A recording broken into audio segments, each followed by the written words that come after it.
ہمارے ایک دوست نے بھیجا تھا، بڑا زبردست قسم کا. ہمارے ایک دوست ہیں لاہور میں، انہوں نے کسی کا لطیفہ بھیجا، لیکن لطیفہ بڑا سبق آموز ہے. وہ ایک آدمی گیا گوشت کی دکان پہ، شاید آپ لوگوں نے بھی سنا ہو، اور کہنے لگا کہ 1 کلو گوشت دے دو.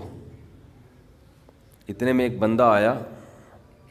یہ آدمی لینڈ کروزر میں گیا نا، بڑی VIP گاڑی میں، مالدار آدمی ہے. گوشت کتنا لے رہا ہے؟ 1 کلو. دوسرا آدمی آیا، اس نے کہا بھائی 10 کلو گوشت دے دے، چانپیں بھی اور دل بھی، کلیجی بھی، پٹ کا گوشت الگ، بکرے کی الگ نکال، فلانے الگ نکال. اڑے بھائی، وہ کسائی اس کو چھوڑ کر اس کے پیچھے لگ گیا نا، اس کو پہلے گوشت بنا کے دیا. یہ جو 1 کلو والا تھا نا 1 کلو والا، اس کو غصہ آیا کہ یار اس کو تو 10 کلو دے رہا ہے کم بخت، 10 کلو والے کو پہلے دے رہا ہے. اس نے کہا بھائی وہ اس کا آرڈر بڑا ہے، وہ پرانا کسٹمر ہے ہمارا. اس نے کہا یار اس کے پاس اتنا پیسہ کہاں سے آیا کہ اتنا ویسے گوشت لے کے جا رہا ہے. اس نے کہا بات یہ ہے کہ اس کی 4 بیویاں ہیں. اس کی کتنی بیویاں ہیں؟ 4 بیوی، چاروں بیوہ ہیں. اور یہ چاروں بیویاں کسی مالدار آدمی کی بیویاں تھیں جو ان کے لیے بہت پیسہ چھوڑ کے گئے اپنی بیویوں کے لیے. اس مالدار نے کھایا کم اور بچایا بولو زیادہ. اب بچانے میں زندگی گزر گئی اس کی، تو ظاہر ہے کھانا نصیب نہیں ہوا، مر گیا. وہ مر گیا جب میں نے اس اسٹائل سے کہا نا، تو مجھے وہی یاد آ گیا لڈن جعفری، اللہ تعالیٰ. مر گئے پھر دوبارہ زندہ ہو کے آ گئے. اس اسٹائل اچھا تھا. تو بچایا نہیں، اور بچا کے مر گیا. اب ظاہر ہے بیوی جو تھی ان کو پیسہ مل گیا ٹھیک ٹھاک. اب ان کے پاس پیسہ ہے، بندہ مارکیٹ سے شارٹ ہے. عورت کو ظاہر ہے پیسے کے ساتھ شوہر بھی تو چاہیے نا، اس میں بھی ڈیزائرز ہیں، اس کو بھی ضرورت ہے میاں کی. تو یہ غریب کا جذبہ تھا 4 شادیاں کرنے کا نا، تو یہ کرتا چلا گیا. پرانے والے کا سارا پیسہ کس کے پاس آ گیا؟ اب یہ بیوی کے خرچے پہ کھا رہا ہے، یہ بچا نہیں رہا. ظاہر ہے عورت کا پیسہ ہے، تو یہ دوسرے کے پیسے پر ان کی بیویوں سے شادی بھی کی ہوئی ہے اور اس دوسرے کے پیسے پر کھا بھی رہا ہے. اس لیے یہ 10 کلو گوشت لے کے جاتا ہے. سمجھ رہے ہو؟ اس نے فوراً کہا میرے لیے بھی 10 کلو بنا دے. میں نہیں چاہتا میرے مرنے کے بعد میرا ہوا بچا پیسہ کوئی اور بے غیرت استعمال کرے. معذرت کے ساتھ، ابے پہلے خود تو کھاؤ.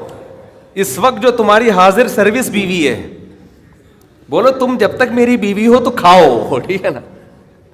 تم بھی کھاؤ میں بھی کھاؤں گا. مر گئے تو بھائی وہ اس کے لیے نکاح کا دروازہ، اور جب ہمارے بیانات چل رہے ہیں تو یہ تو اور دروازہ کھل گیا ہے. پہلے تو بیوہ کو رشتہ ہی نہیں ملتا تھا نا. اب تو بہت سی بیوہ ایسی مارکیٹ میں آ گئی ہیں، پیسہ بہت ہے، بندہ نہیں ہے، ہم اپنے خرچے پہ شادی کرنے کے لیے تیار ہیں، کوئی شریف آدمی مل جائے ہمیں. اب تو ایسی بیوہ بہت آ گئی ہیں مارکیٹ میں کہ جی پیسہ ہمارے میاں بہت چھوڑ کے گیا، بندہ نہیں ہے. تو میں نہیں کہہ رہا آپ بیوی کے لیے پیسہ نہ بچائیں، لیکن یہ دماغ میں رکھیں کوئی بغیرت آپ کے پیسے پہ آپ کی بیوی کے ساتھ زندگی گزارے گا. خرچہ آپ کا ہوگا، آپ اس کو پیسہ دے کے جا رہے. تو اعتدال اس چیز میں ضروری ہے. ایسے لاوارث نہ چھوڑو اپنے بیوی بچوں کو، لیکن اعتدال. اتنا بھی نہ دو کہ ہری ہری سوجنا شروع ہو. بچوں کے لیے بھی بناؤ کچھ. خیر، کہاں سے کہاں بات چلی گئی یار.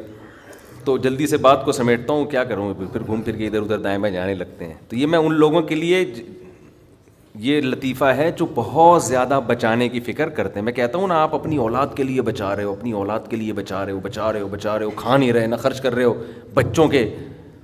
تو بچے پھر جب بچوں کے پاس آئے گا تو وہ اپنے بچوں کی فکر میں بچائیں گے. تو آپ بھی تو خود کسی کے بچے ہو نا.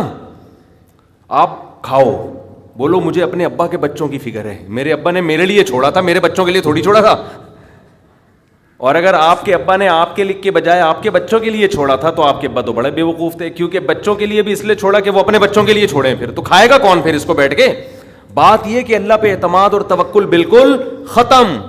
یہ بھول گئے ہیں کہ جب انسان دنیا میں آتا ہے تو صرف پیٹ نہیں لے کے آتا, 2 ٹانگیں 2 ہاتھ کمانے کے لیے لے کے بھی آتا ہے. آپ کا بچہ اپاہج ہے تو سمجھ میں آتی ہے بات, 2 ہاتھ 2 ٹانگیں تو بھائی جیسے آپ نے کمایا وہ بھی کمائے گا انشاءاللہ. جب آپ پیدا ہوئے تھے خدا نے آپ کی ماں کی چھاتیوں میں آپ کے لیے رزق پیدا کیا تھا, آپ کا بچہ پیدا ہوا تو اس کی ماں کی چھاتیوں میں بھی خدا نے رزق پیدا کیا ہے. تو اس کا مطلب رزق بچہ لے کر آ رہا ہے. تو فکر کرو اعتدال کے ساتھ, اس کو سروں پہ مسلط نہ کرو, مسلط نہیں کرو, مسلط اتنی کرو کہ بس میں نے کمانا ہے, بیوی بچوں کو فی الحال کھلانا ہے میں نے, اس کے علاوہ رزق کے دروازے کھل رہے ہیں تو کھلیں, جتنا اللہ کھول دیتا ہے, بعض دفعہ نہیں کھولتا اللہ تعالیٰ. یبسط الرزق لمن یشاء ویقدر, جس کے لیے چاہتا ہوں رزق کھول دیتا ہوں, جو جس کے لیے نہیں چاہتا وہ ایڑیاں رگڑ لیتا ہے مگر رزق کا دروازہ نہیں کھولتا. تو ٹینشن کس بات کی ہے, یہ تو اللہ کے ہاتھ میں ہے. آپ نے کوشش کرنی ہے, نتیجہ آپ کے ہاتھ میں نہیں ہے. اللہ غریب رکھے تو بھی خوش, انجوائے کرو یار, جس نے مجھے کھلا دیا تو بس میری ضرورت بھی 2 پراٹھے ہیں تو میرے بچوں کی بھی یہی ضرورت ہے, اللہ ان کو بھی کھلا دے گا. اللہ میں لاہور سے آیا ہوں, پراٹھا آتے ہی پراٹھا کھایا ہوٹل پہ جا کے, اتنا مزہ آیا کہ سبحان اللہ, نہیں ملتے پنجاب میں یہ والے پراٹھے, یہ چیز نہیں ہے پنجاب میں. پنجاب میں لسی ہے, پائے ہیں ہوں گے بھائی, یہ چیز نہیں ہے بھائی. رفیع بھائی بہت دیکھ لیا, مایوس ہوتا ہے نا انسان جا کے, وہ ناشتے کا وہ لک ہی نہیں آ رہا ہوتا. تو ہماری ضرورت بس یہی ہے. تو اللہ دے دے تو ٹھیک ہے بھائی, کچھ بہت دے دیا, کھا بھی لیا, استعمال بھی کر لیا, تو چلو یار ایک آدھ بحریہ ٹاؤن میں بچوں کے لیے پلاٹ بنا کے چھوڑ دیا, مرمر آ جائیں گے تو چلو بھائی. اس سے زیادہ tension tension tension tension tension آخرت کی ہے. ہمارے ایک دوست نے پراپرٹی لی, اس کے ساتھ ہی قبرستان بھی ہے, تو بار بار وہاں کھڑے ہو کے بول رہے ہیں کہ یار دیکھو, میں ان سے کہہ رہا تھا, ان کو ڈرا رہا تھا, میں نے کہا آپ اپنا پلاٹ دیکھ دیکھ کے خوش ہوتے رہتے ہو, اصل پلاٹ تو یہ ہے, یہاں ہے, تھوڑے دنوں میں کدھر آنا ہے, ادھر آنا ہے. میں نے کہا یہاں آپ جو پلاٹ لیا اس پہ مکان بناؤ گے 10 15 20 سال کی کہانی ہے آپ کی, اس سے زیادہ کی مجھے سفید بال دیکھ کے لگ رہا ہے کہ ہوگی نہیں. اور یہاں 20,000 25,000 30,000 پتہ نہیں کتنا رہنا پڑے. تو جب اپنی پراپرٹی کو دیکھنے جاؤ, ساتھ میں یہ قبرستان پہ تھوڑی دیر کھڑے ہو کر دیکھ لیا کرو کہ یار آنا کہاں ہے, ادھر ہی. تو اتنا زیادہ خوش ہونے کی بالکل بھی ضرورت نہیں ہے. اس کی تیاری کیا کی ہے, اس قبر کی, اس کی تیاری کرو. اس کی تیاری ہے راتوں کو تہجد, اللہ کے سامنے گڑ گڑانا, نظر کی حفاظت کرنا, حرام کھانے سے اپنے آپ کو بچانا, اپنی اولاد کی اچھی تربیت کرنا, یہ اس کی تیاری ہے اس قبر کی. ذکر کرنا,